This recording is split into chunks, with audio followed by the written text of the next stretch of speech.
Welcome back to Minding Our Businesses, where CEO and COO sisters share unfiltered conversation about running 3 companies together and the real life between it all.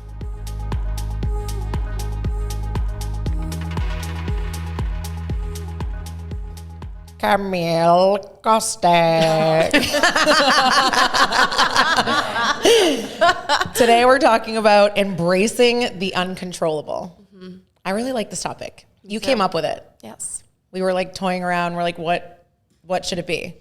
There were so many things we could talk about. We could talk about pudding in my fridge. We could talk about branding. We could talk about living Greek in salads. 5D. Greek salads from Gianni's. I love that we've known about this podcast, probably that like this appearance for 6 months. Oh yeah, maybe longer. You were still pregnant with Yeah, Sadie. oh, definitely. And we were like March, maybe May. One day it will June. happen. But it wasn't until yesterday that I texted you and said, this is going to be the title. That's organic. That's our style. Organic. We're authentic. We are just We don't need it. We don't need to be prepared. Going we just, with the flow. We are flowing. We are flowing. Why did you want that to be the title? I think I told you that even if we decide what the header will be, the title, the overall topic, we will talk about a million things. Yeah. So It's like our conversations when we're alone in my house. It's like they just never finish. We never finish a topic. It's just like we bounce. We'll probably finish some open-ended thoughts on this podcast. 100%. So And welcome to our forget brains. what we were saying like 70 times. So maybe we should start by telling everybody how we met and how we're in each other's lives and now how we're never leaving each other's lives. That was the funniest day of my life. It basically, Camille, we requested Where were Camille. you? Where we we- were in Parlor. No, but where were we? Where'd we come from? We were coming from someplace. Yeah. What do you mean? Where'd we come from? No, we came from somewhere. We were in the Cape or something and drove all the way here. It was I know like last exactly minute. where I was. Oh. I was on a train coming from New York City, Yeah, and yeah. I was exhausted, and I woke up the next Yeah. morning to do a shoot with you guys because No, we requested a shoot with you. You had 8 hours in Boston, and you were like, It was Saturday, right? Let's do it." Yes. It was a Saturday. Yes. We brought the whole team in. It was so random, a completely random whim of a request for me. I'm like, this girl's amazing. I need to shoot her with 90s grain. yes, Sent like a Julia Roberts photo to Jana from Maggie Inc. And I was like, I need her. there was like Cindy Crawford and like Jen Aniston and there was just like a lot of 90s Alignment.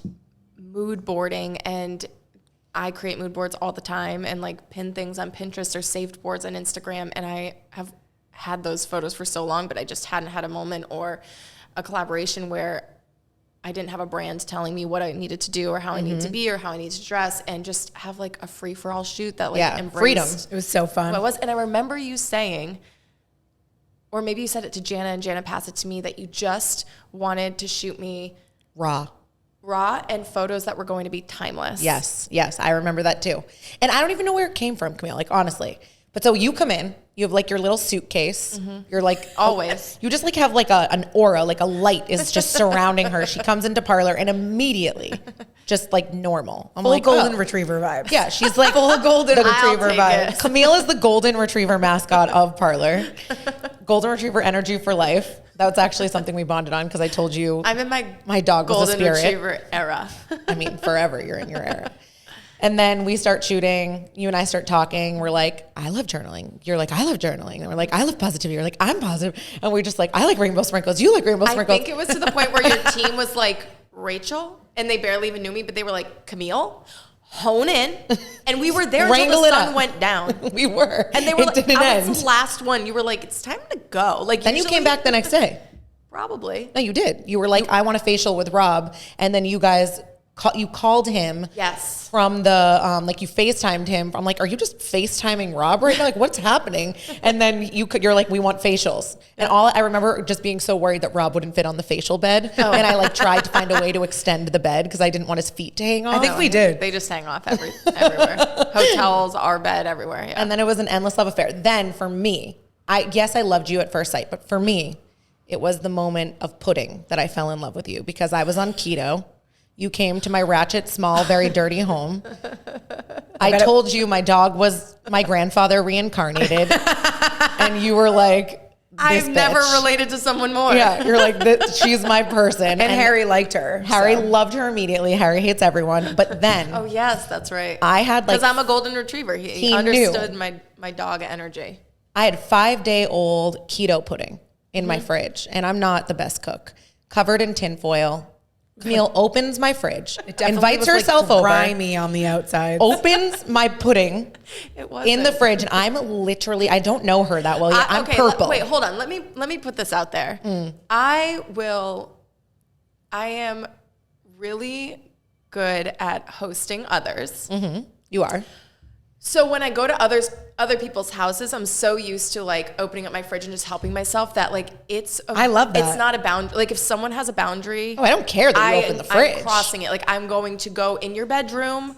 I'm going to you've got find right in my bed. I'm going to find the private bathroom in your house. I'm going to go upstairs if I'm not allowed. Yeah. I'm going to go in your fridge. Well, and I'm going to eat dog. your keto pudding and your meal prep stuff. If it looks good, I'm eating it. I remember telling you, don't touch the pudding. Like, please don't eat the pudding. And you were like, I'm going to eat the pudding. No, it made me want to eat it more. And you ate it. And I looked at you and I was like, 2 days too. I'm in love with her. I called my mom. I was like, I'm in love with Camille Kostek. No, she and just now ate my keto pudding. It's a request whenever I know that I'm coming over your house, if you'll make it. And you still won't make it. I'll never make it for you ever it's again. disgusting. Actually, I made it the other day and thought of you and was cracking up. It's so good. Oh, I love it. Heavy whipping cream, a little sugar-free Jell-O pudding, which is also unlike you to eat. You don't eat that way. You'd be surprised. Yeah, I mean, you But ate a whole block of brie, apparently. Rach, I have to tell you. Camille, tell me. This is called embracing the uncontrollable. And we've talked about pudding. keto pudding for 15 minutes. I'm going to reel us in. I'm going to reel us done in. with the keto pudding. You're really mature. All right, embracing the uncontrollable. I think we all live you and I kind of live a little bit more similar lives. You live a very unique lifestyle. Like, and I watch you as one of your best friends and I'm like, wow, like, you handle a lot really well. And I think you're always like around a lot of different energies and like you're on planes and you're in the sky and the clouds, then you're at events and then you're dressed up and then you're in your pajamas meditating and then you're like with Rob at like the ESPYs. I have so many versions of myself. Like she never stops. Don't stop. I do stop. I don't film myself when I stop. Right. Well, you're so present. That's one of my favorite things about you. You are one of the most present people I have ever met. And I genuinely mean that. And it's like, I love that about you, that you like, when I'm with you, you are never looking at your phone. If you're looking at your phone, you're showing me something on your phone. You're just staring at me when we're hanging. I like that you're staring at me. No, but I think that you handle a lot really well. And I think you have a lot of tricks and you've actually taught me a lot about living in the fifth dimension.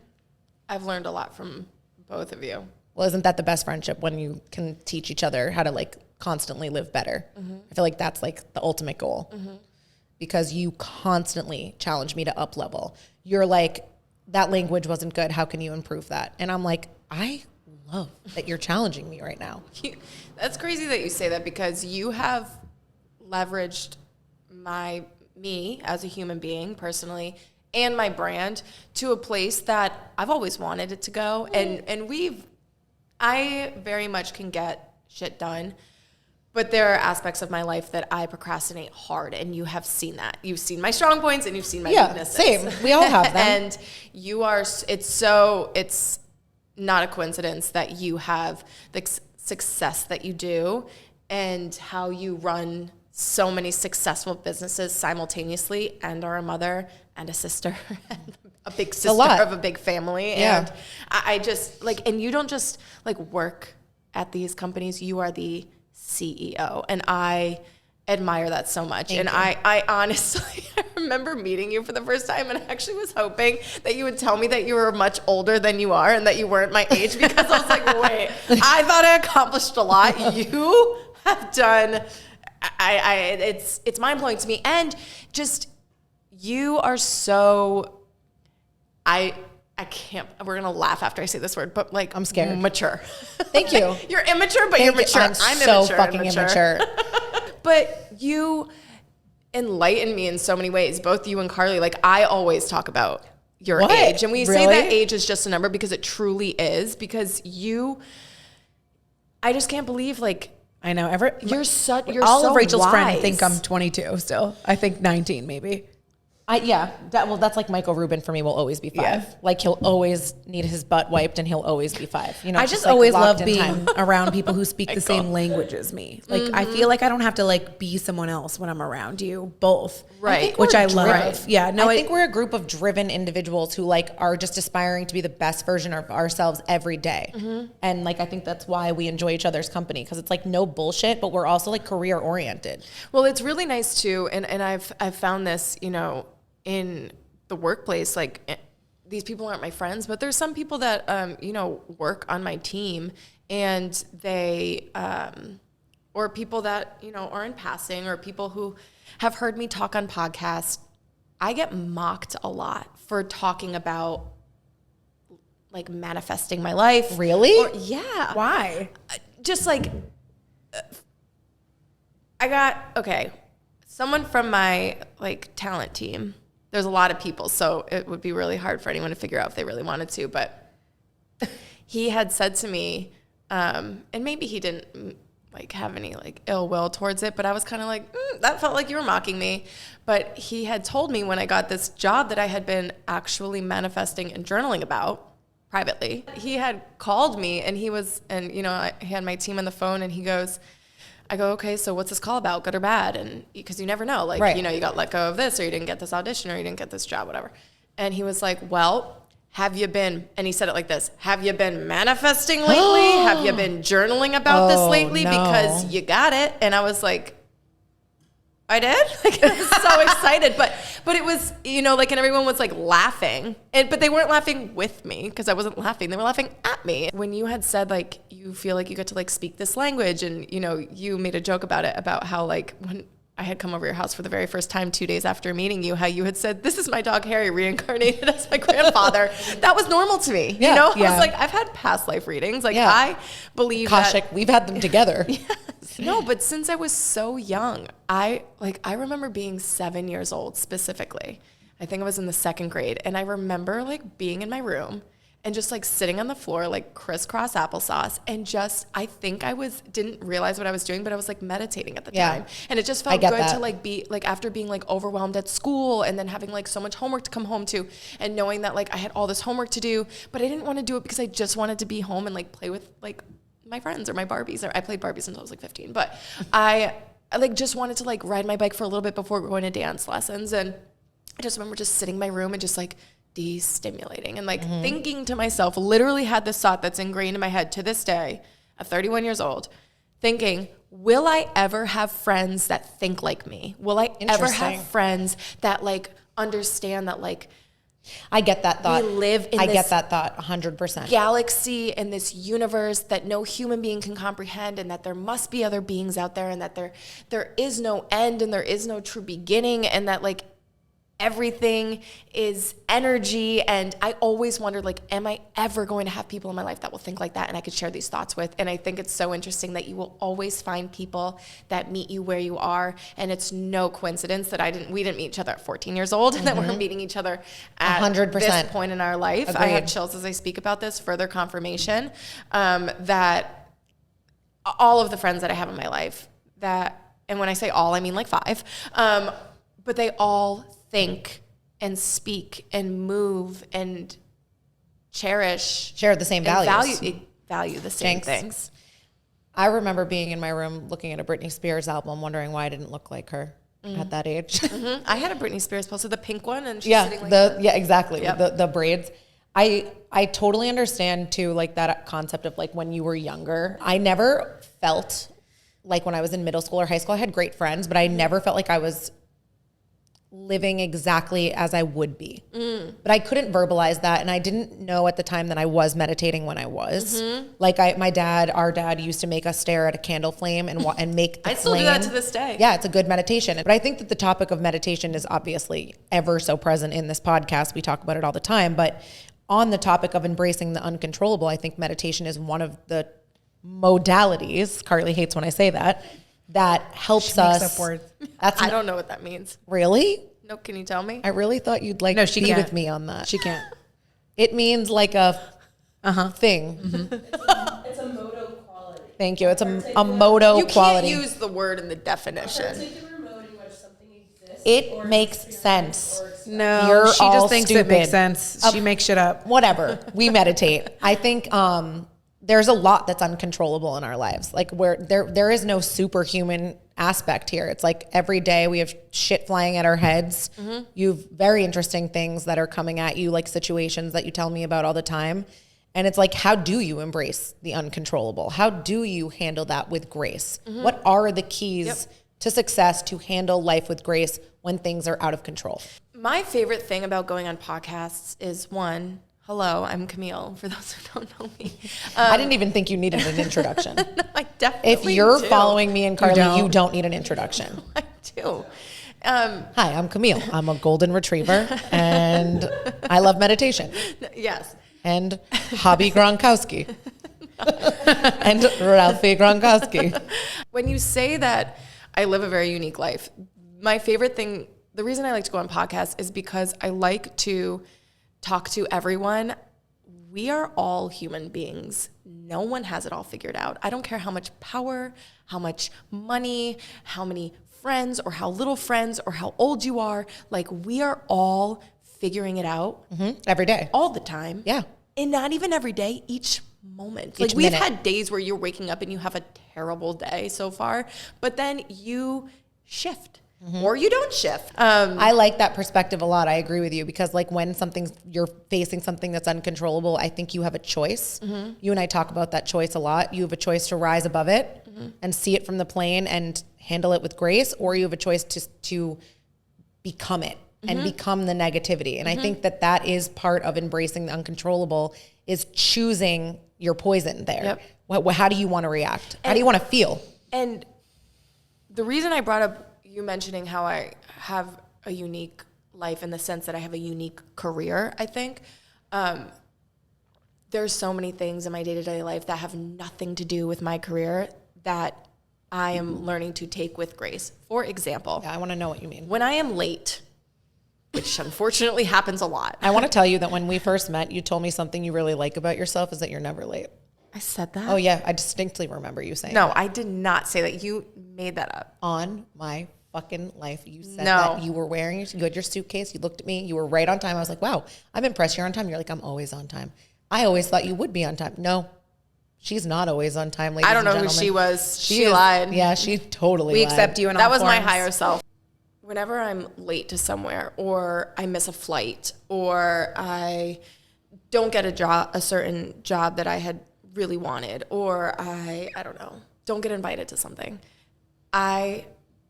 instead of being frustrated or why me or why did they, or holding on to emotions, trying to figure out why someone didn't like me for something, or I don't know, it could be anything.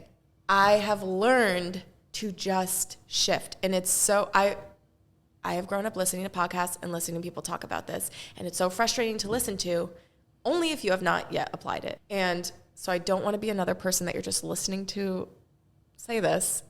Try to apply it, because in relationships with family, with friends, with coworkers, with a significant other, with strangers, with people who comment things on social media, you're never going to see eye to eye on everything. And it's actually going to be more rare that you do. And Social media must be understanding that, hard for you.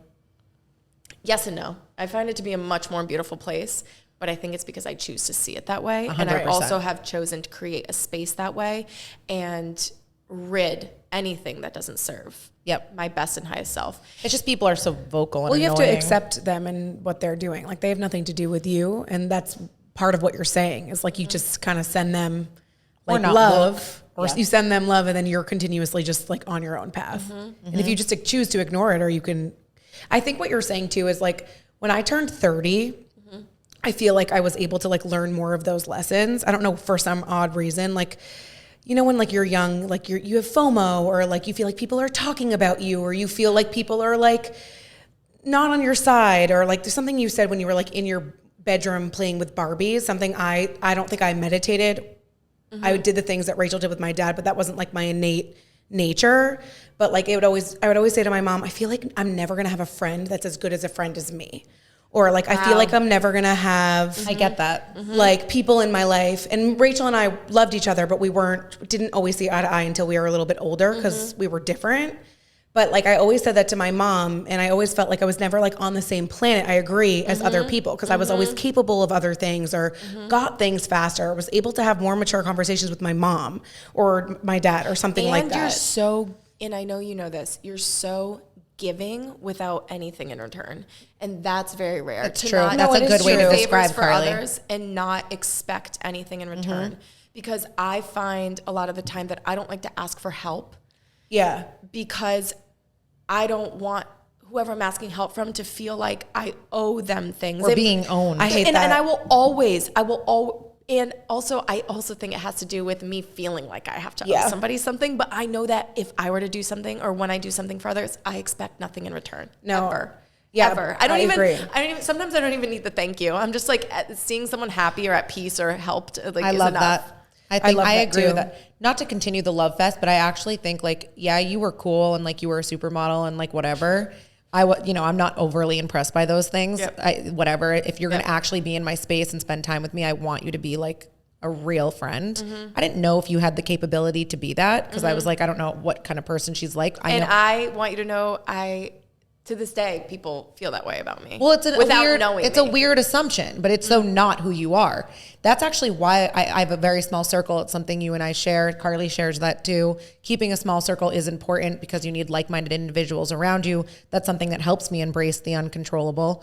You are that amazing friend that Carly's describing for me. Like, I accepted you as my best friend, and I kind of thought it was no new friends at that point in my life. I think I wrote that in your birthday card, and I was like, I didn't really want you as a friend. Like, you're cool, but like, I'm good. Like, you're pretty, but I'm good. Like, I don't care. But like, you actually do give the way Carly gives too. And like, I think maybe that is something we all share. And maybe giving is part of embracing the uncontrollable. Well, and I notice, especially since Carly handles a lot of the inventory and things like that, whenever I come in and, I get my hair done and, I post and you get new clients from that. And, that's the trade-off, right? But then when it's time for me to go buy a purple shampoo and a face wash that I love here, like, to me, I'm going to over tip and then pay for the products. And like, Carly would be like, no.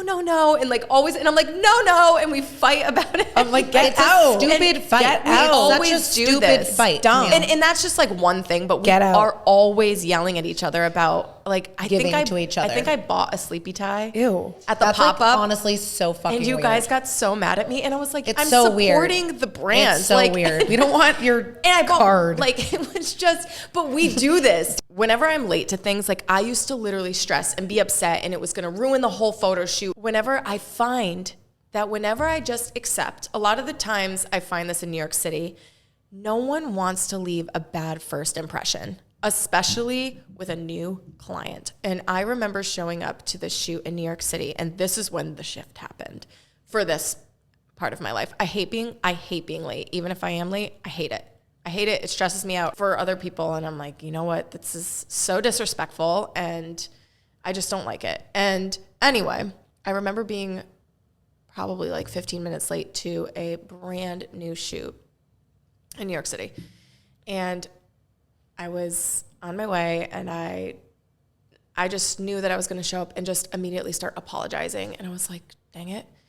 I found that instead of saying sorry, thank people for their grace. Thank you. And for being gracious. And it shifts everyone's energy. Language. And you want to know what? No one was actually mad at me. And if someone was, they hit it really well. But this is what happened. I walked in.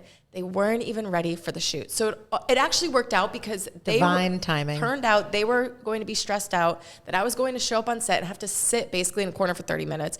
Hair and makeup hadn't even arrived. They were still setting the scene. So and when I walked in, because I felt so bad, I offered to help carry like a lot of the stuff to bring upstairs. We were like shooting in some penthouse in a hotel, and we were in the lobby, and I could see all the production team like needed extra hands. So I like grabbed a box myself and brought it up, and everyone was like, no.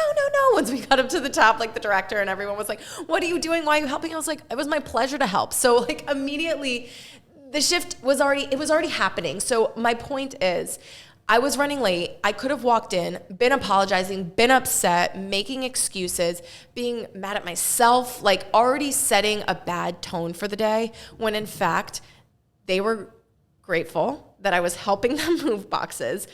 They were apologizing to me for the other team being late. Like, everything works in your favor. You created the energy by changing your mindset. And I'm not saying there aren't going to be times that you're late to work. It's a lot harder for someone to be mad at you when you're not mad at yourself. I agree with that. That's a good point. Yeah. I want to go back to something you said before, and it's the phrase, why me? I really like that phrase, and I like that topic of conversation on this topic of embracing the uncontrollable, because I think when something slaps you in the face, that might seem like a negative situation or a stressful situation or something you didn't expect.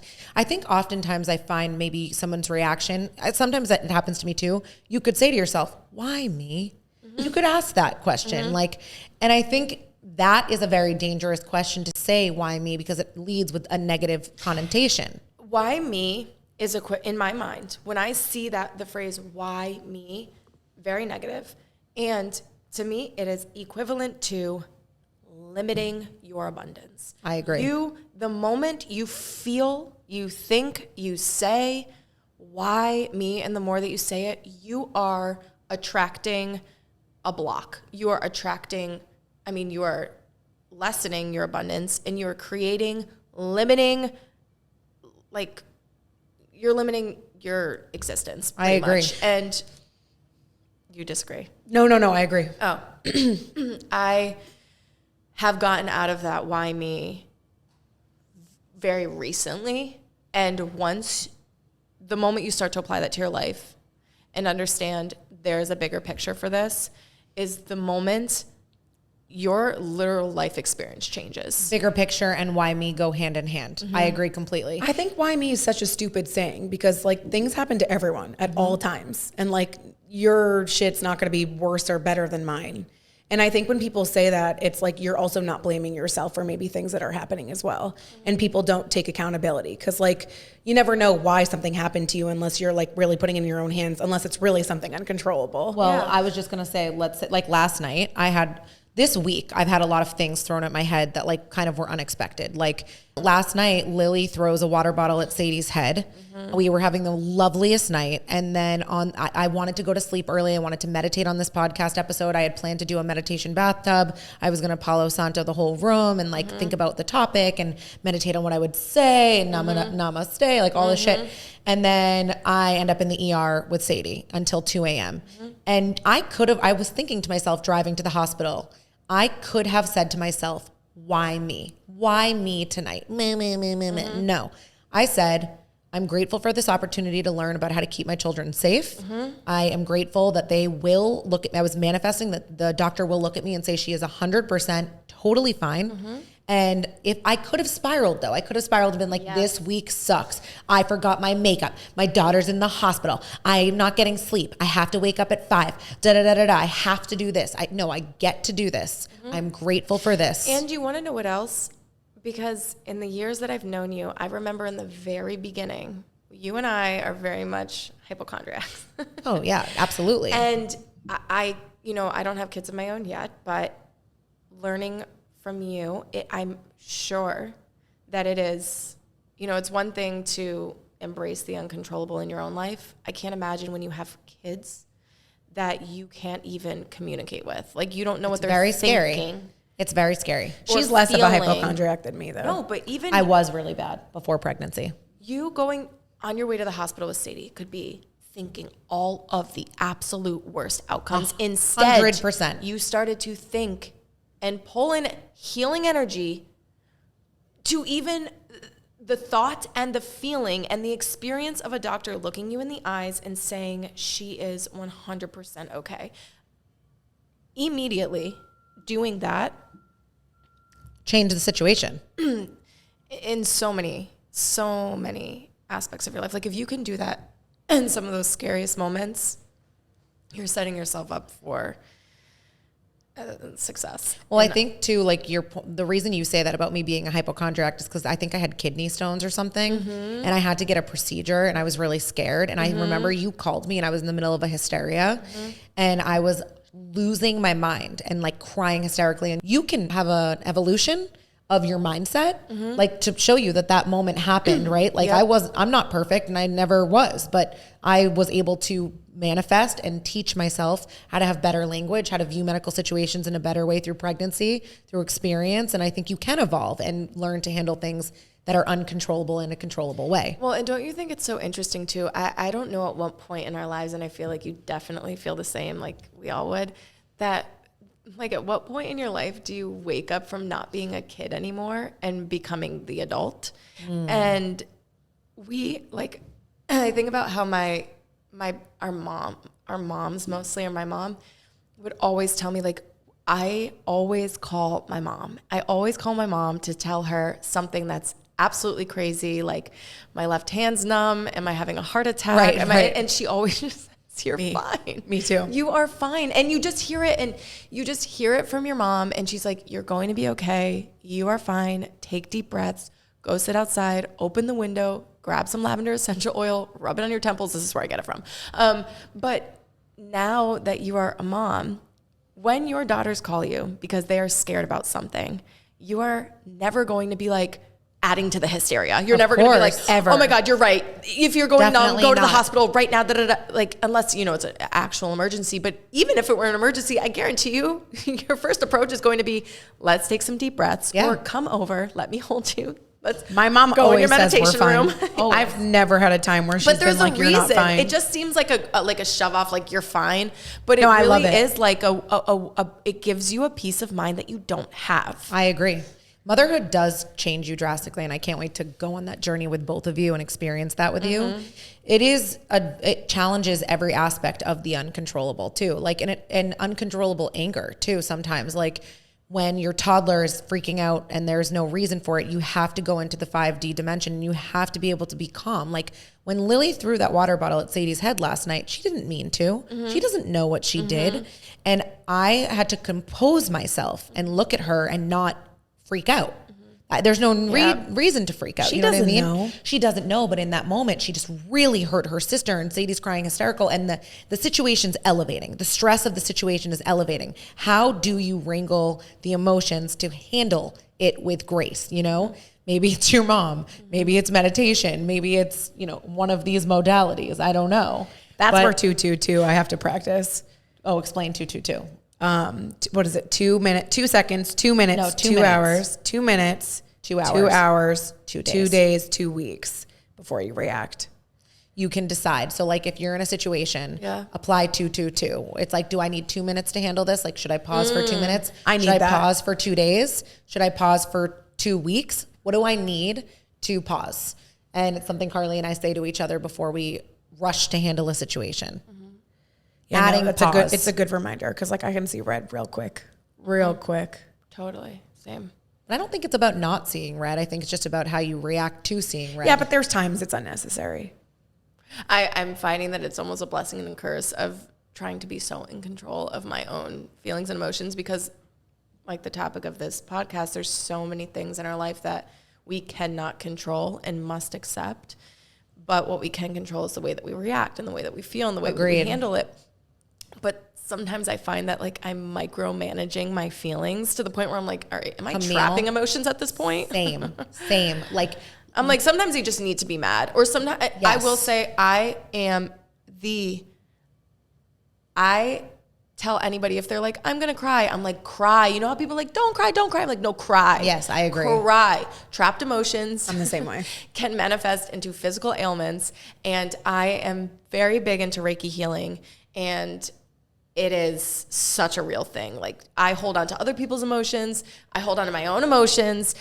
Did you know that when you're in the womb and then, we come out into this life that you even take your mother's trapped emotions? Absolutely. Oh, definitely. And have that to makes release so that much trauma? sense. Absolutely. Yeah. So I have just noticed that some days I wonder why, when people say, it feels like the weight of the world is on my shoulders, or I feel heavy, or I feel bloated, or I feel like tired, but I got a good night's sleep. Like it's probably because there is lingering energy.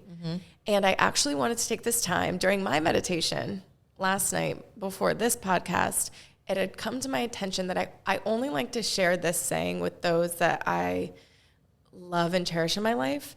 But I decided that whoever is listening here is meant to be here and meant to hear this. And you are someone that I now love and trust, because this is a very safe space, speaking to both of the Rubin sisters. And, you know, we're definitely sharing a lot of personal things here. But this is something that I say every day.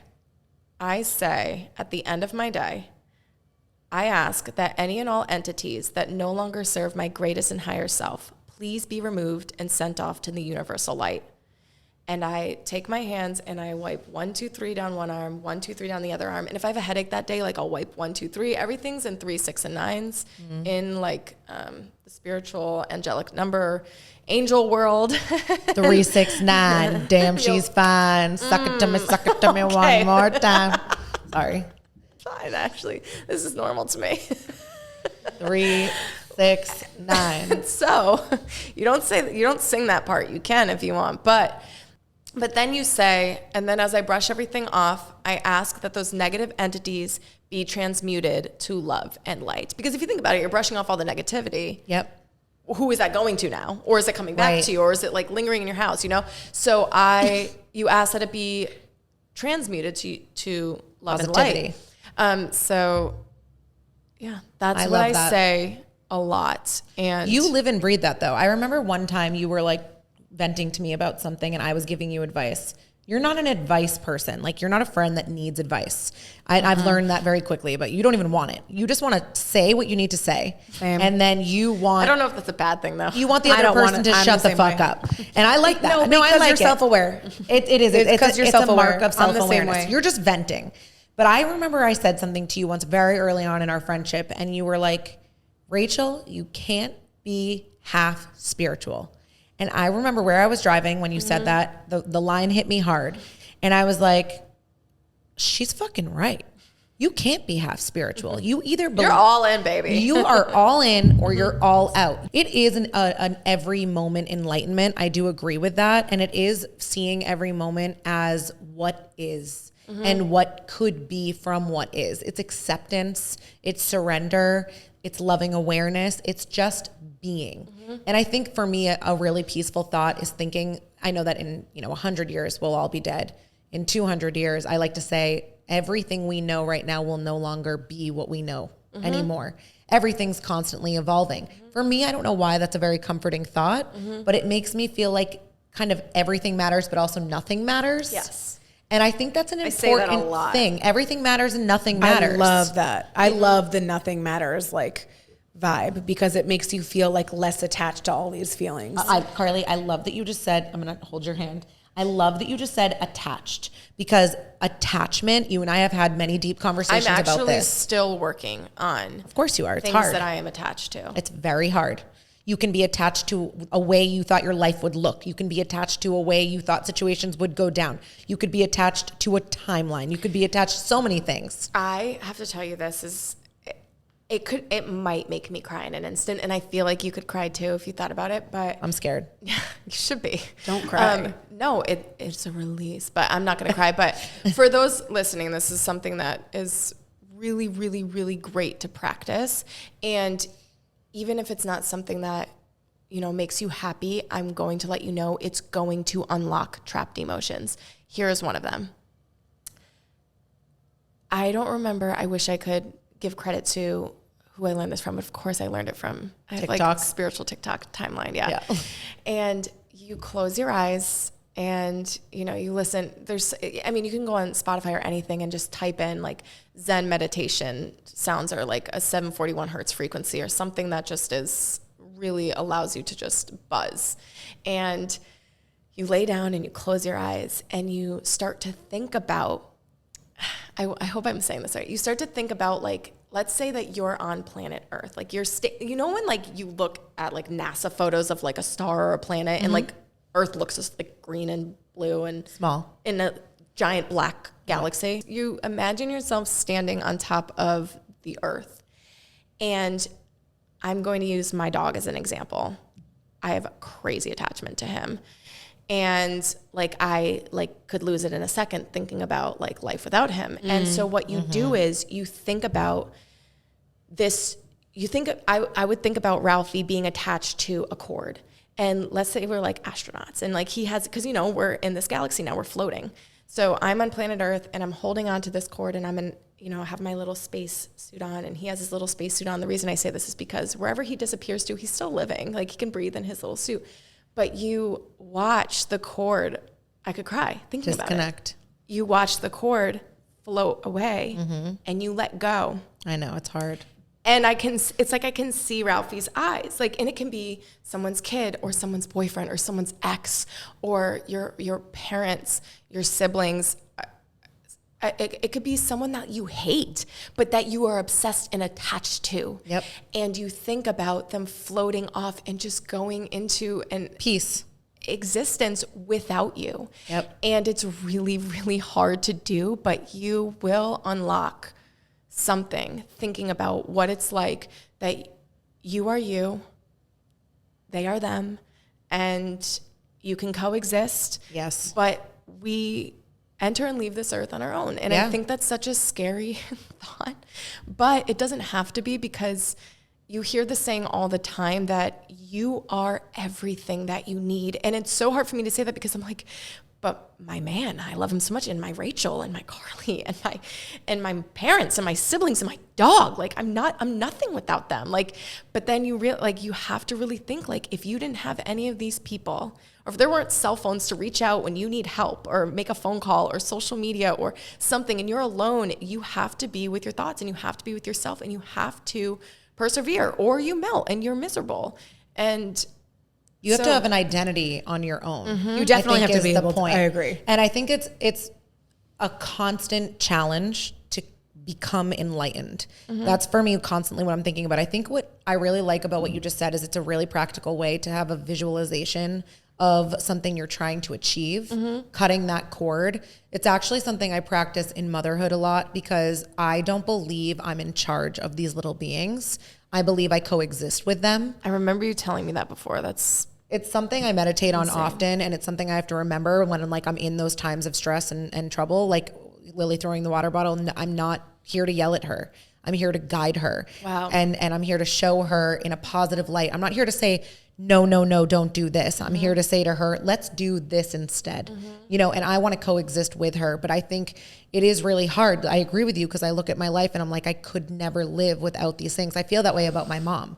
I cried the other day to my mom and I said to her, I was like, I am so sad that one day when I'm 80 years old, I will have missed you for so long.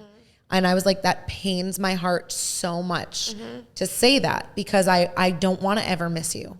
And she just laughs, you know, when I say, she's like, I don't want to miss you either, but it is an attachment. And I agree, it could make me cry. It's an attachment that I'm not at this time willing. I'm crying about you missing Andrea right Yeah, now. I know, because I know you feel my eyes heart. Are flooding. It makes my soul hurt because I don't ever want to miss her. No. I don't want that. But I know that that's an attachment. And I'm not saying it's a bad thing. I don't think it's a bad thing. No, not it's at all. Not. But it also is, meditationally speaking, something that gurus talk about a lot, which is how attached are you and how can you let go? You don't have to be okay with letting go. That's Right. Ollie will literally come the part with of me. letting go. I'll go with him wherever he goes, and he's coming with me. Yeah. So I don't know what to tell you. Oh no, 100%. It's more. I'm watching the string fall apart, and I'm following him. So I don't know what to tell you. Carly's floating into space holding the string. But it's a leash. same. It's actually a both of you. leash. But something- what I'm you saying go. is, if you practice it, you will cry. Yeah, no, I will. Because it's real. But the thing that I love, it's something that keeps getting brought up, and I know we've talked about this before, Rachel, but it's like just about who you surround yourself with is just like so important because agree. it like I'm someone who like can dip, like as I'm learning all of these things, like I can dip back into my defensive nature. I can dip back into seeing red. I can dip back into old habits, but like dip your I'm going to chip in a dip. into Dippin' Dots. You could use a chip and I dip love it Dippin' into Dots. salsa. Cotton candy. But like, I swear to Dippin' God, Dots. Joe and Rachel are just like so peaceful to me that like he is my person to come back, like bring me back to earth when he is like, you're being ridiculous. I've said this He multiple grounds you. times.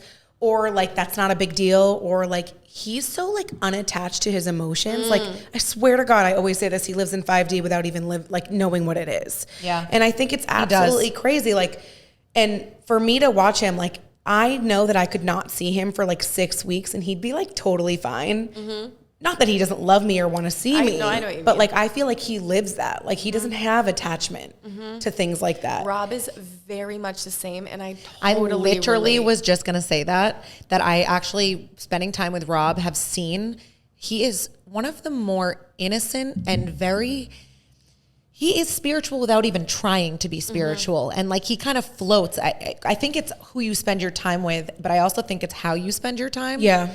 One thing I actually learned from being around him for a short amount of time, I was watching him. I'm like, I don't know what it's going to be like to hang out with Rob personally. He spent almost every waking second that we were together doing something in a self-care aspect.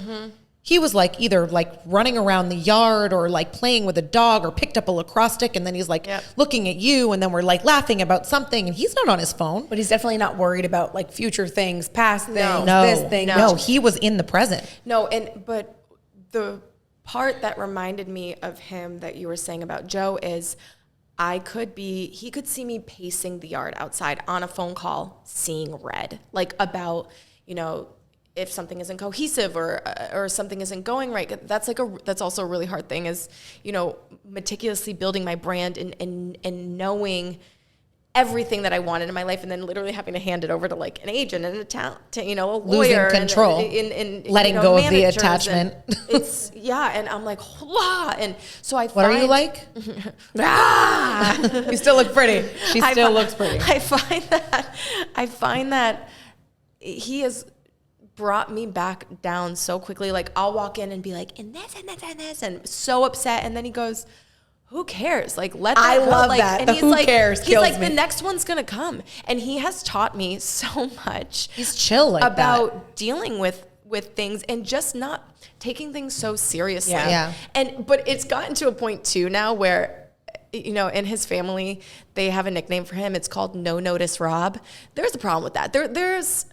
I go with the flow a lot. She couldn't let it go by without also criticizing it. No, because there's something to do with like going with the flow. There's another when there's a black tie wedding and you don't have an outfit the day you wake up, and you didn't tell me that it's black tie until the morning of. that wedding. TBT. I remember that he didn't have the suit. No, you guys, I went to a wedding and it was one of his friends, and so I didn't really know a lot of the people there. It was in the beginning of us dating, and it was black tie, but not only was it black tie, like you literally had to only wear black.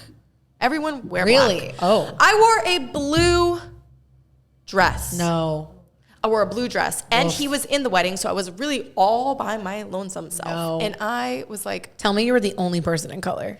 I feel like that's a nice metaphor of you, though. that was not nice of Rob. Like he needed to read the invitation. That was not nice. He needs to pay attention a little bit more. But that's just like one example of like you're going too much with the flow of just waking up and what does this day bring? Like, There's a balance. No, there some has to be some planning traction that and needs to- care. Like I agree yeah. with you. I don't want too much of the go with the flow. Sometimes I'm like, Joe, do you care about anything? No. Yeah. Well, Like, no, but it got to a point where, I was going to appearances with him where we were, being photographed, or there was like a red carpet and stuff. And typically I would hire a hair and makeup crew, and I would hire a stylist for that. And I started to become like, I don't want to use the word lazy, but he just would stress, like, he would be like, you look good as you are. Like, you know how to do your own makeup. Like, I'm just going to wear this. You just wear that. And I'm like, yeah, I'll just wake up and go to Aritzia and get an outfit tomorrow. Like, when like I Old really Navy. For going to Old Navy. I'm going to go to Old Navy for the ESPYs, Rob. But then And the You should go to Old supermodel Navy. and the supermodel he's like, wore I'm gonna Old wear- Navy. He's like, I'm gonna wear my shiny black basketball shorts as my fancy outfit. And I'm like, but I just, there is a balance, and I'm realizing, I find the importance in, look good, feel good, perform better, dressing the part. I find that, that's very important to me. But there was a point in time where I started to become so much like him, of being like, yeah, nothing matters. And then I was like, wait. That's to the point that everything kind of evolved into one nice, beautiful spot here, because we're talking about like an uncontrollable situation where you need to represent your brand and the way you look, being beside him. Yeah, he's not Rob and giving I's you, brand are very different, but also the same. He's not giving you fair warning about these things. And you have a choice on how to react. You can become the people you're surrounded with, right? Like you could match his energy or you could fight his energy and then like also probably prompt an actual fight. Well, yeah. And like, it's like you have a choice in every single moment to decide how you react. And it's not, if you react poorly after hearing this conversation, it's not, oh, I'm terrible at this. Oh, I'm not good at this. It's, let me try better next time. Let me see how I could have improved. Let me have self-reflection, self-awareness, and get to the next step of my growth. Yeah, it's almost like, being okay with the things you can't control, but also like controlling the things that you can. Yeah. Really well. Wow. That was like a launch teaser, right? That mic drop. Yeah, like we could live in this world and have like the most anxious times being like, what's going to happen in 10 years? And like that, I still do that, but like. I tell you, I have never, ever, ever, ever thought like that. I do.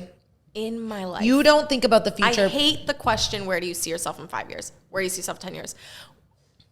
You're like, I'm here now. It's almost not, it's not like, where do I see myself? It's more like, I want to have kids by this date. I wanted to be married at this date. I wanted to be engaged by this date. I want to, but as it happened, I let go of that because it's actually like not as cool as I thought it was. Not that I'm not excited and happy and like so grateful. It's another moment in time. But I always say to my friends when they're like, oh, I want to get engaged. I'm like, it's actually not even that great. So like, just keep on rolling. It's going to happen. Yeah. But like, I wish I could have said that to myself when I like cared so much. Right. But you can only know what you know after it happens. It's super exaggerated. I remember I almost killed Mike during that time frame.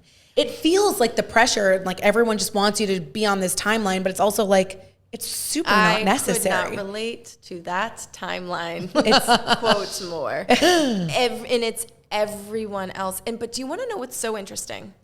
It's not you. It's not you. It's not my parents. It's not my friends. It's not my real friends. It's not my siblings. It's not my family. It's not Rob's family. It's people who don't know us, people who are projecting their insecurities, people who are projecting their timelines, people who are projecting how they think their life should be or how they think mine should be, which is so bizarre to me. But this has to do with everything from body image, your own body image. From my experience in my life, being, like a public figure, if you will, of people letting me know how my body should be, because of the career that I'm in, because I'm on camera, because I'm a bikini model, because I'm this, because I'm that.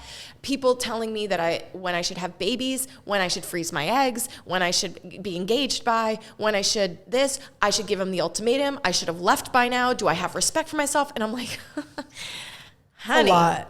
You've got a lot of issues, you have a lot of insecurities, and I'm going to send you healing, loving light. I send you loving awareness. Scroll back and listen to Removing Negative Entities, because that's what I have to do after people say those things to me. Yeah. It has nothing to do with you. It has nothing to do with you. It has nothing to do, and I'm saying you, meaning anyone who says these things to you.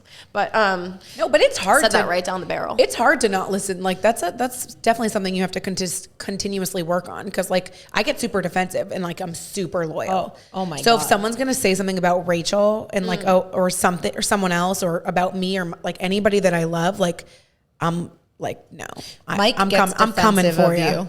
Mike, he sees comments that people write like under posts. Coming for you. And he like is like, should I like make a burner account and like attack them? And I'm like, no, Mike. No, you should my not. My aunt, who I'm named after, her name's Camille. She actually goes after them, and I'm like, I have to delete them. And she's like, they're deleting them. I'm like, no, they can't delete your comments. I can. Yeah, you're like, it's me. I'm like, Camille, you can't. I think it's just like, and people ask me that about you all the time. They're like, are they going to get engaged? I'm like, when they want to.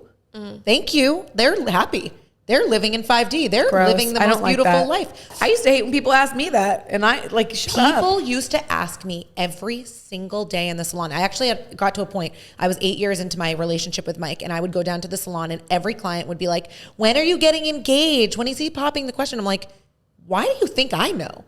Why are you asking me that question? I don't know. I don't know the answer to that. And honestly, I don't want to know. And then they made me psychotic and I was like losing my shit, but it makes the moment unenjoyable. It's not about everybody else's timeline or everybody else's expectations of what your life will look like. It's about how peaceful you are inside and how happy you really are. Can I tell you, I've thought about it so many times just because for years it's been a question that I get all the time.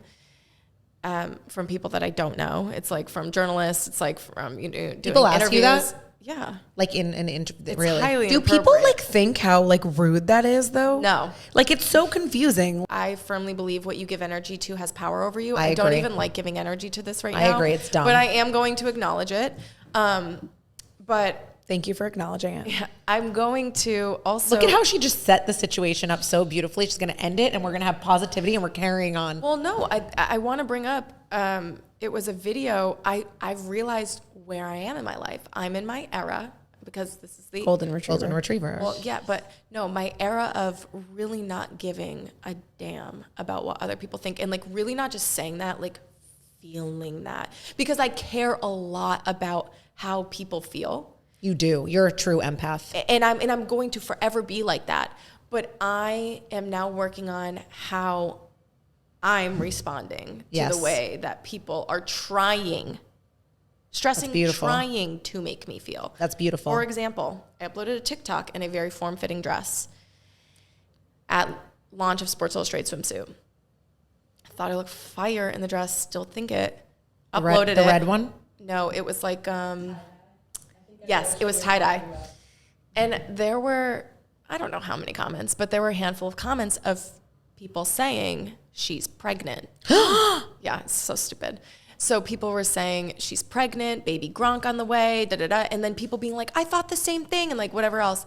So many times I've thought about replying to these comments being like, I'm a human. I love my ever-changing body. I hope you love yours. Goodbye. Or were you not raised with manners? But then I apply that 2 minute, 2 hour, Yes. 2 week. You're gonna rule. use that now. And you want to know what? Thought about deleting the comments.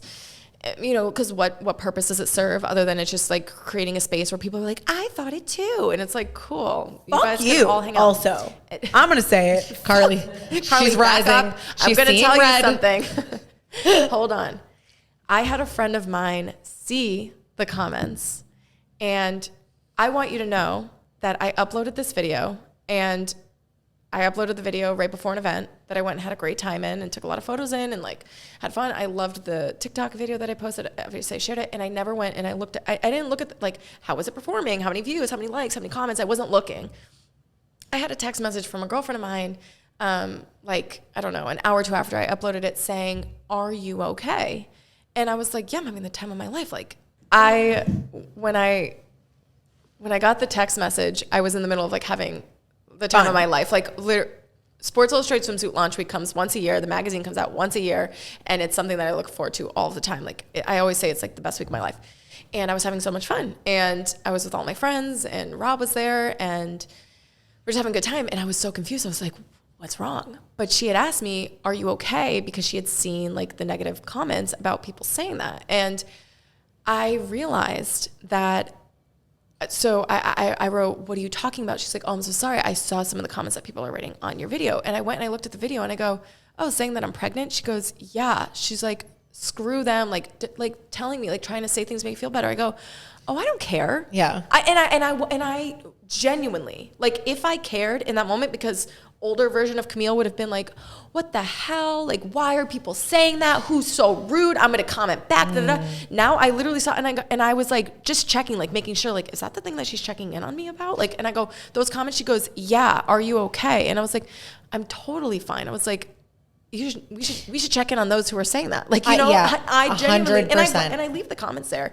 But You should. Well, You I should think never it's respond. a mark, though. I really like what you said earlier about like it's just about you being okay with things. Mm-hmm. You genuinely were so present in that moment that you actually hadn't even seen them. No, I And didn't you even know didn't that they were there. Well, but can I tell you something? The person who had asked me, she Probably just trying to be kind. definitely, and I think it's so interesting, and I'm shocked I haven't talked about zodiac signs yet, but I'm a Pisces, and so is she. and we're very empathetic and we're very passionate. We feel things very deeply, which is a good and a bad thing. But I know that the reason that she checked in on me is because that's something that would bother her.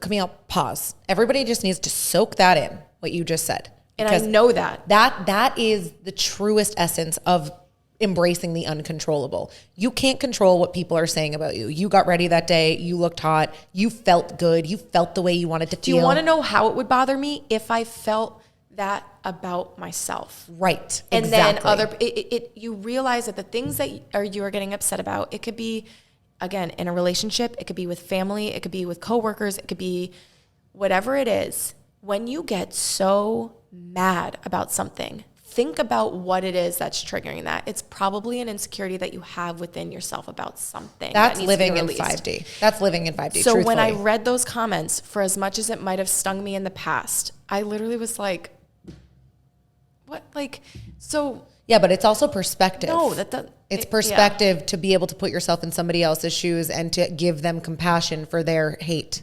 And that is a beautiful thing. When you can take a moment that's negative and spin it to the positive, that's a skill set that you've really worked on over your whole... I mean, I'm still working on it. You have to I mean, continue you're to never work going to on be it. perfect. I mean, people who are coming at you, it's not easy. But it's not even about perfection. It's just about if you want to remain in that headspace, you have to put the work in. And I am going to use Carly's quote. Carly says that every episode. You do have to put the work in to remain in that headspace. It's not just like, oh, this is who Camille is. When I call you and when you're like on a day off, you're like, I'm grounding on the grass. I'm walking in nature. I'm here with Ralphie. I'm looking at trees. I'm laying down on the floor. I'm making my vegetable soup. Yes. And I tell you when I'm but I also have the days where I am absolutely not motivated. I am rotting in my bed from sun up to sundown.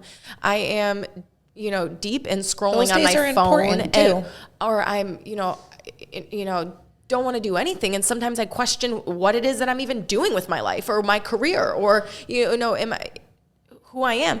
And it's, who am I? Putting in, no, but I have those times a lot, but that's really, you got to go low to go high. So that's really deep though. I agree. I think a lot of people are going to find a lot of comfort in what you just said. I think you'll probably impact people more than you think, because I think social media has this appearance that like some people just have it all together, like you're dating a superstar and you're a superstar and you're on the cover of magazines and, you're magnificent and like a walking aura. And like you just said, sometimes you have days where you question, who am I and what am I doing with my life? And I think that is the essence of this conversation. Is it's not always about being high and being, it's not always about being in that mindset. It's just about doing the work to get yourself back to it and being peaceful and grounded and knowing who you are as an individual to be okay with handling the uncontrollable. That's really what it is. Yeah. And there was, it was in a book that I read. It might have been, It's Becoming Supernatural. I'm reading that right now. Dr. Joe Dispenza? Yeah, I'm reading it literally right now. And tell me why that thought just floated into the clouds that I was just looking at. Maybe it wasn't meant to be. I was hoping this would She's present. She's getting tired. That's something else that I think about. Whenever I lose my train of thought on podcasts, it's because I'm not supposed to share it. I don't think the universe wanted you to share what you were going to say. Dang it. Maybe people weren't ready to hear the information you were about to unload on them. No, I want to, though. Where's the thought? You're reading this book? It was deep. You were reading this book. Becoming supernatural, doing things that help you get to the point of supernatural. When I tell you this thought is so far gone. It's gone. It's either going to come up before the podcast is meant to be shared. Cut the cord. Release it. Real personal. Cut the cord. Cut the Ralphie cord. The other day. No, not the Ralphie cord. Not ready. Never. The other day I was walking out of the salon and I had the best day. And I was in my really gorgeous heels and I had a really great outfit on. What heels? I had just my Jeffrey Campbells that I love. Lauren knows me well. Lauren knows me well. And I was vibing with myself. And I had my little bag on my shoulder and my new sunglasses and I ate shit. I was waiting for you to say that. Were you there? Literally fell. She called me so hard. No. When I say I fell hard, I must have gone flying. And I have a huge gash on my elbow. And I remember when I landed on the ground, I was so proud of myself. I decided to stay on the ground.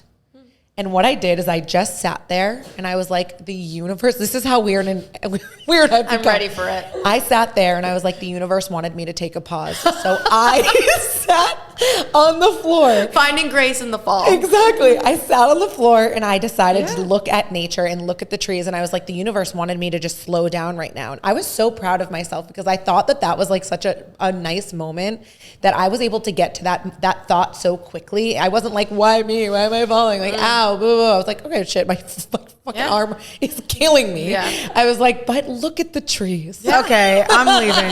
Honestly, shut the fuck see, I up. love that Camille's with Carly's me. been pretty good about not She has telling been you good. to She has F been off, good. and she's I got know you know what I mean though. Like I I'm fell proud on of my myself. ass and I was like grateful for the fall. No, I was grateful for the fall. I really was because I got a moment to pause and I sat there on the ground. Sending you loving awareness, No, Rachel. Thank you, there's Carly. Nothing I love more than Carly mocking. Mocking me? When we Both of us. get into Checking us.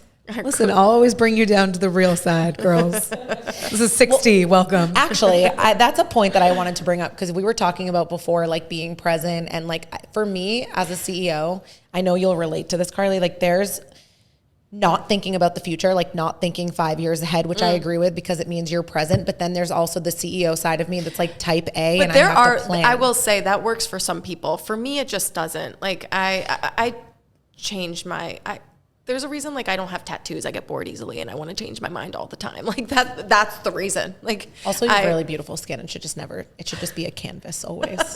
We just talked about how we're in our cleansing era. I just got rid of so many clothes that I thought were I need to do so that. cool 2 years ago. And I might think that they're cool again tomorrow, but and I'm going to be sad, but I hate I'm not that. going to go dig through Goodwill now. So I think that's my They're gone. favorite part of I surrounding. kind of wish I was in your Goodwill clothes, kind of. Oh, they're probably nice. A lot of them have tags on it still. Oh yeah, You definitely. didn't Same. call your friends up? No, and I actually gave some bags to women. Dress for success. No, you should. A women's you should. shelter. I agree But- with that decision. And no, my sisters have a lot of like my jeans, but some of the other things, like if I saw them wearing it again, I would want to take it back. So they just had to go. They had to float into space. I had to let go of the Really nice sister. I really love that when I'm having like a moment where I can do something that's good for me, I'll text you. Like you're in my list of people. Like I found that bed of wildflowers and I was in bed the other night and I texted you the picture randomly and I like to see your responses because you're just like always with me. And she responds and she's like, Rachel, did you see my Instagram story? I'm like, I actually didn't. I wasn't on Instagram a lot today. And she's like, she did post something similar. and she goes, same Rachel, I was thing. at a wildflower bed today in a different country. in a different country. And like those synchronicities and those friendships, like When I tell you there was indigo like flowers same. with yellow flowers, The same. it was like wild.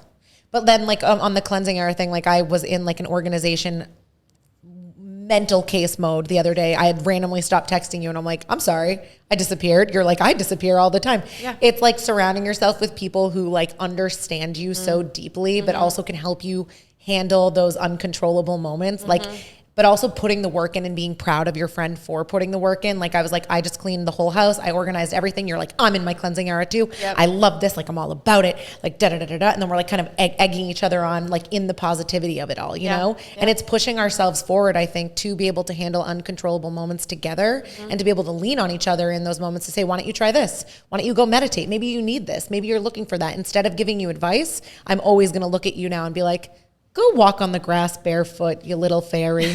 You know what I mean? Like, go hug a tree. No, that just reminded me. It's something that both of you said earlier in the podcast. You kind of just touched on it now. Is when you I think we were talking about when we were younger and we would hang out with, or we would think to ourselves how we wish that we would have friends like ourselves. Yep. And you kind of just said it. You said that you texted me and you apologized for going MIA, and I go, never apologize. I go MIA and people all the time. Like, Yeah. And I don't know. It's weird to me to apologize to like your friends for stuff like that. But if you're listening and you have people in your lives that you feel like you are entertaining more than just being yourselves with, let them go, because I hate entertaining. we have had people. It's the worst. And I want you to know their faces and their names. It's like they're in a big bubble of all of mine and all of yours, where they text you like, I'm just feeling like you're just feeling like that. And I'm like, it's over. Immediately, I've cut your cord before your cord could even be attached to me. It is. I felt as a kid that when I had certain people over, I'd be like, ugh, but I would do it to be nice. And I'm learning that I need to start doing things. My New Year's resolution was doing the things that bring me joy. No, you can't do it. And not hanging out with people or going to things because, it's nice to do things for other people, okay? But when you're at a point where you're not even enjoying yourself, you're doing a disservice to those people and yourself. Just send your well wishes. I can't even hold my face when I'm around people that I don't like. You have to do it all the time. You. And I have to say, as someone who's like a body activist of speaking on embracing who you are, you were saying it, how people might assume because that's something that I talk or that I preach or that I exude confidence in, I am a work in progress every single moment of every single day with loving and accepting who I am. Because as a woman, especially a woman, our bodies are ever changing all the time.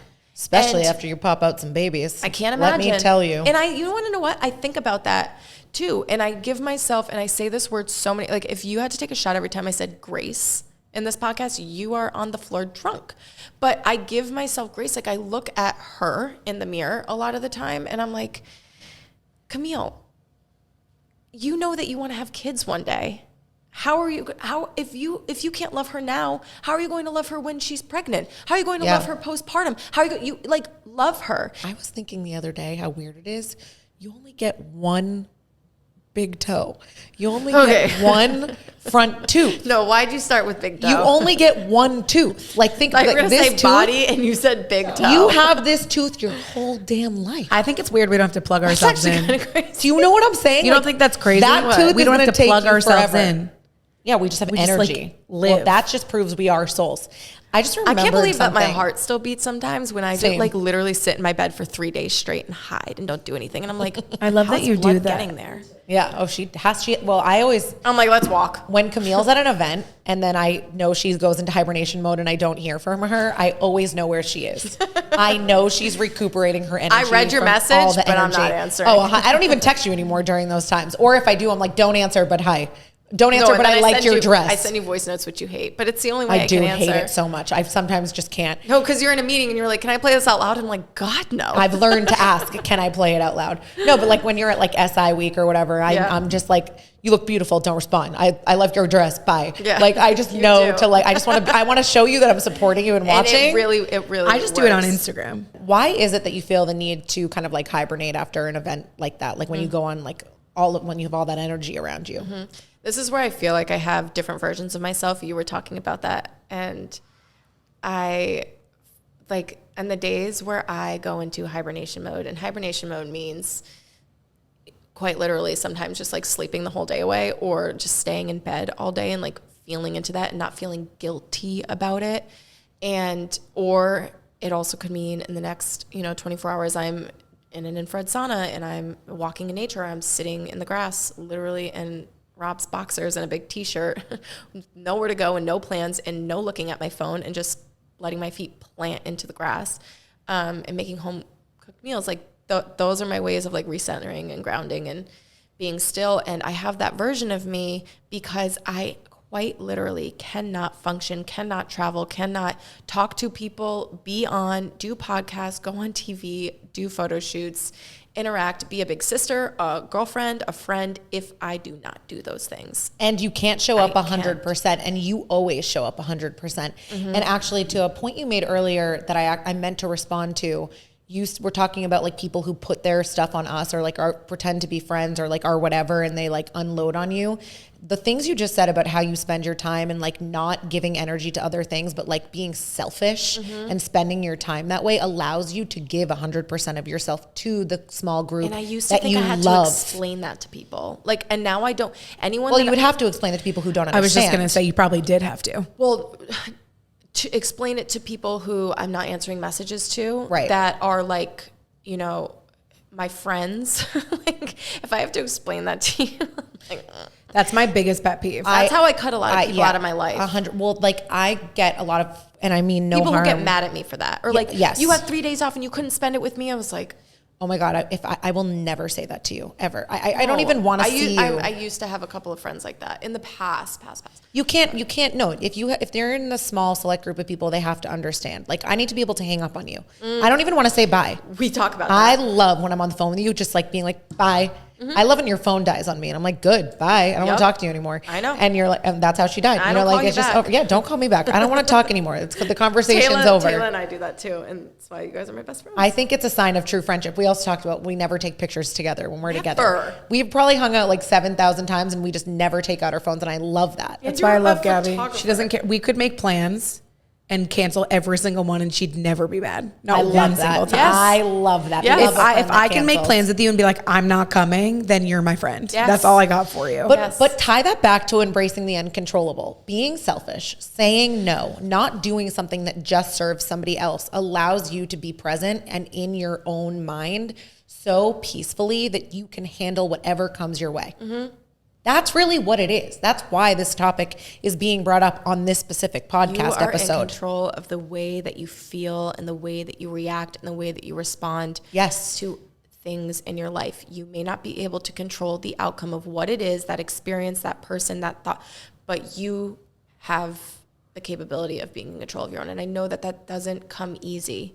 And even as someone who practices it a lot, I am still a work in progress every day. I once learned that your soul is meant to evolve, because if your soul was complete, then your time here is done. Your purpose here is finished. Right. So there has been times in my life I used to get so frustrated, a why me mentality, where I was very much limiting myself, where I would be like, my relationship feels good. I'm at peace in this aspect of my life, but my career feels like I'm like, when's the next big break, Or my career is flourishing, but there's, things to be done within, the way that I feel about myself, or the way that, there's always something, a hiccup in whatever it is in my life with my family or a friendship or my relationship. And I'm like, why can't everything always cohesively just work and be beautiful in one? There were some great days, but there's a reason. There's always going to be growth in something in your life.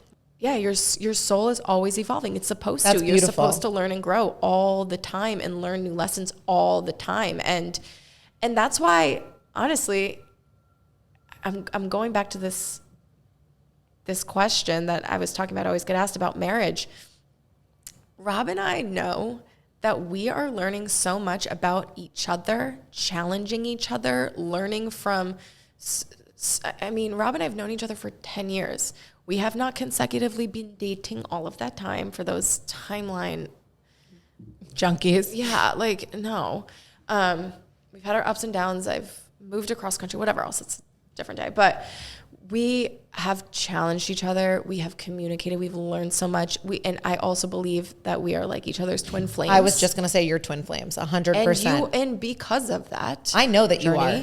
You are meant to get uncomfortable. You are meant to work through your darkness individually and together. And we've learned so much that I always tell people it feels like we're married. We live together, we work together, we travel together. Camille, our families are blended. Married. That's what marriage is. What does being married truly even mean? That's what I'm saying. No, I'm serious. I don't even know what it means. We have a commitment to one another. It's a piece of paper. Whenever the time, whatever, I don't want to make it about this, but it's just something that is brought up in my life a lot. So it's forced me to really think about it. And there's been times that people, mind you, listen to the key word, people have made me feel or have tried to make me feel embarrassed about not being at that point in my life already. There are people who try to make me feel embarrassed or defeated or failure of not having kids already. And when I spend time alone, or if we talk about it together, we look at each other and we're like, we're both so happy. Right. We're both so happy and so in love and love the lives that we live and the careers that we've worked so hard to have before even knowing one another. That's so beautiful. That it's just that is, and I've listened to you guys talk about it on your podcast in the past, that people can define success in so many different places, but the key word was happiness. What brings you joy? That's literally what I said was my key to success. Yeah, it's we're happy. Leave us alone. I understand. And I get why that would be a point you'd bring up on this podcast, because it is something uncontrollable that somebody might be looking at your I life can't and control forming people asking opinions. these questions of me. And I'm sure all it's the a time. common thing they're asking you. I get that. I didn't control when you get married. It's everyone is on their own timeline in their own life. I think bottom line is we're all every day an evolution and a work in progress. We're always putting in the work to be the best selves we can be, to handle the uncontrollable with grace. I love that word grace as a podcast theme today. If you had to wrap up everything we've kind of said today, what would you say is like your key takeaways for someone to handle the uncontrollable and embrace it with grace? Be patient with yourself. Trust and believe that everything's working in your favor. I wake up and I say that every day. The universe is rigged in your favor. Every single day. I say everything works in my favor, and it's incredible how there's always something that evidently shows up that works in my favor, that something just already happened yesterday. And there's just so many things. Everything works in my favor. I say it all the time on the way, like when I'm in traffic and I might miss a flight and I know I have to check a bag, everything works in my favor. Remember that you recently had that situation. And the flight was delayed, so. You called me and I remember I was like, you saved somebody's life that day. Like, I remember you were like, that was crazy. There was a lot going on and you were like, I needed to call someone, and we kind of like talked through it together. And then you were like, I'm good, bye. Yep. And then you carried on. I do that. It was amazing. But I was in a really anxious place, and that was actually an instance. That wasn't an instant where a flight was delayed. That wasn't an instance where I missed the flight. But it was meant to be, and it worked out. I thought the next flight was delayed. No? The next flight was, I don't know, like canceled or something. But my you couldn't point get is, there. You don't see it in the moment, but everything works in your favor. The dots always connect. That would be my biggest takeaway. I agree. Understand, be patient with yourself. Do not live in a fear-based reality. Let go of limiting beliefs. Get out of the why me mindset, because you are just like putting a block in front of the abundance that's coming to your life for health and love and peace and joy and all of the things that are great. So that was well said. Carly, if you had to summarize it in your words, what would you say is the takeaways? I would say I'm still personally working on this, but like to be okay with things that you can't control in your being. Like you just have to be able to wake up every day and control your thoughts a little bit more.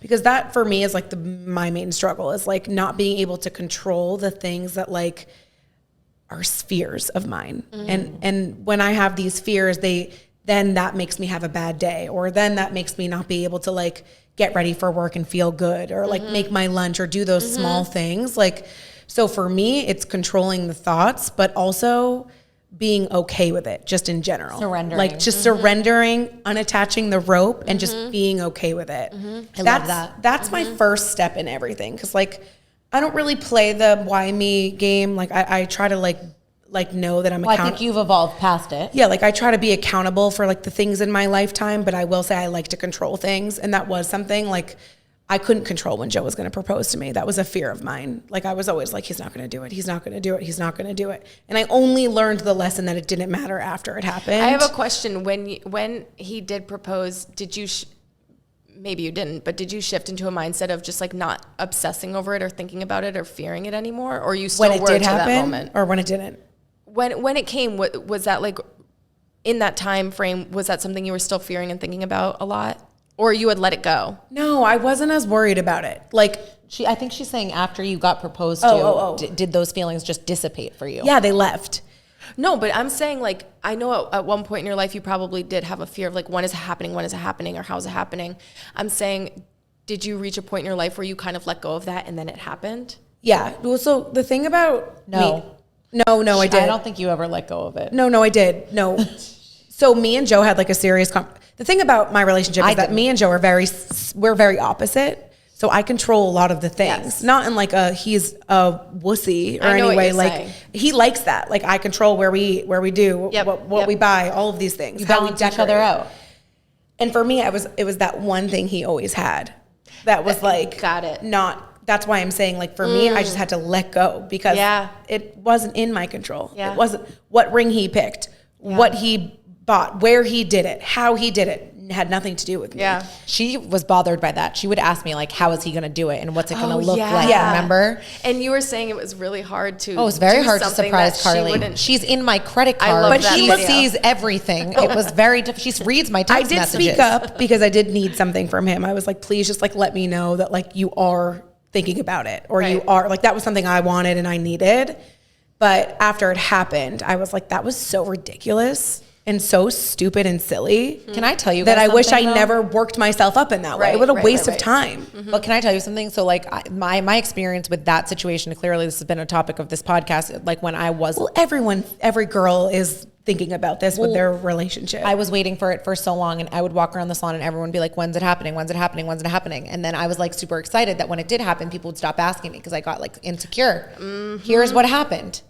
They stopped asking that because I got engaged. And guess what they started asking? When are you getting married? Then when are you having Then I got kids? married. Me When and are you Aaron having always kids? talk having about another Then I kid. had my baby. Literally, I fucking kid you not. I had just pushed out Lily. I was getting a blowout and someone came up to me and said, when are you having your next? I was like, may I have a second, ma'am? Yeah. Yep. Like, why do you also care?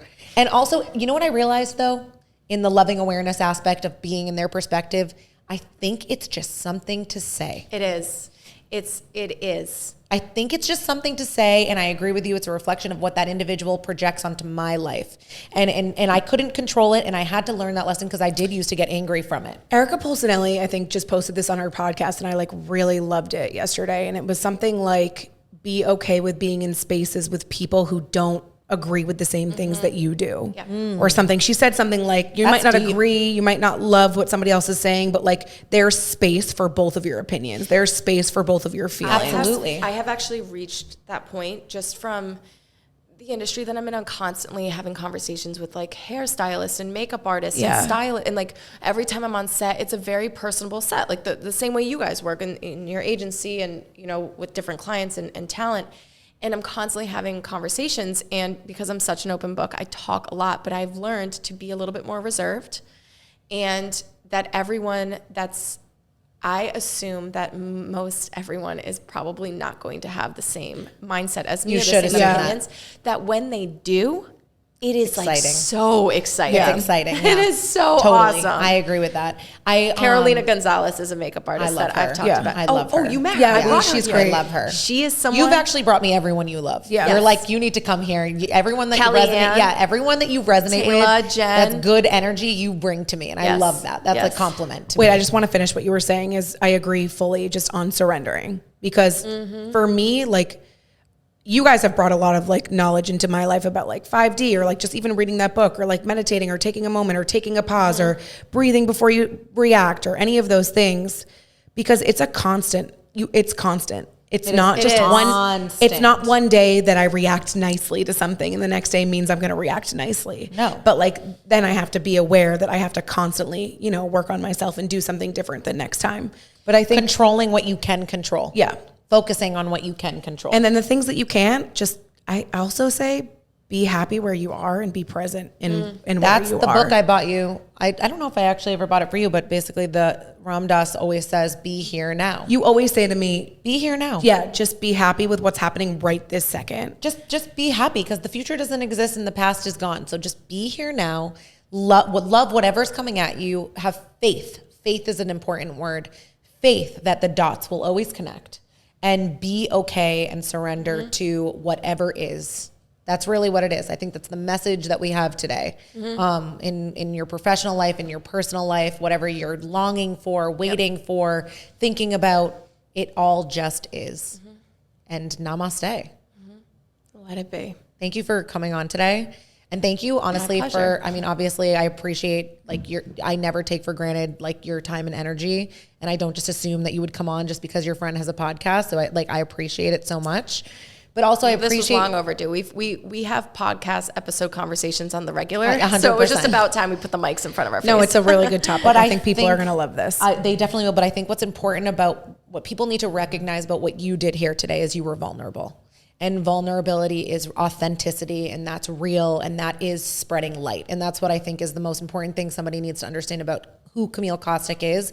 She is an actual light. It's not bullshit. It's not fake. It's not sometimes. You are a light. And for you to be vulnerable and to open up and to share insecurities and things you're dealing with will actually make other people be able to do it themselves. Ignite their light. And as you and ignite your light. And as we're departing here, slowly but surely dragging. We are having a very slow descent. No, and the last thing that we were just talking about is how we are a constant work in progress. And even as I just wrapped up sharing everything that I did, immediately I am working on allowing the feelings to pass through my body and applying what I just talked about, because I'm already starting to think, what will someone not like that we said? Or what, I just need to let it flow, and this will reach the people that it's meant to reach. Yeah. And if we said something that you didn't like, namaste. You know what? Sometimes on this podcast, I do say things that I'm afraid someone would hear that they wouldn't like. But this is who we are. I think it's also other people accepting who we are and living in our light. That's really what it is. That's what life's about. We're just all accepting each other and being okay with who each person is. You've said your truth. I love what you said. And if anyone has a problem with anything you said, maybe you need to take some time to have perspective on why you were triggered by something you said. That's my favorite thing about you. My friends will be like, oh, were you with Camille? And I'm like, she's like, she's like normal. We're like, no, but like, that's my favorite thing about you is like, you're just normal in who you are. That's my mom's favorite thing. You don't apologize. I will be going to Gianni's. Yeah, literally. Gianni's, sponsor us. Sponsor us, Gianni's. My mom, I'll end on this note, told me that she fell in love with you when you came to the Cape House pool and you had an ice cream cone in the pool and you were like, you showed up, you took your top off and you're like, you have these gorgeous boobs. Take her top off. No, she did. She took her top off. I had a swimsuit. She had a bikini on. Okay. No, and you were amazing in this bikini. We're all just like, what the fuck? We've never seen anything like it. Put a trash bag on. No one wants to be at the pool with you in that. You plop your fucking ass on a big ass raft. You take out a vanilla ice cream cone with rainbow sprinkles. You start slurping that shit down. I think mom gave it to her. Oh. What you're just like are who you are. This. And that is the truth. No sprinkles left behind. So I challenge whoever's listening, take everything you're hearing and see surrender, see how you can apply it to yourself. It's in these moments that you realize there's so much more beauty and so much so much kind more beauty. People. People hone in on the negative of social media and things like that. Look what it's done. It's connected us. It's connected me. It actually allowed me to be in Sports Illustrated swimsuit and change the trajectory of my entire life and my career and the people that are in it. And that's yummy. But you take what you need to from it and leave what you don't. Yeah. I actually think that magazine's over there. My stomach peace out. Thanks for listening, everyone. Thank you for being here. Thank you for listening. We love you. Namaste. Thanks, Camille.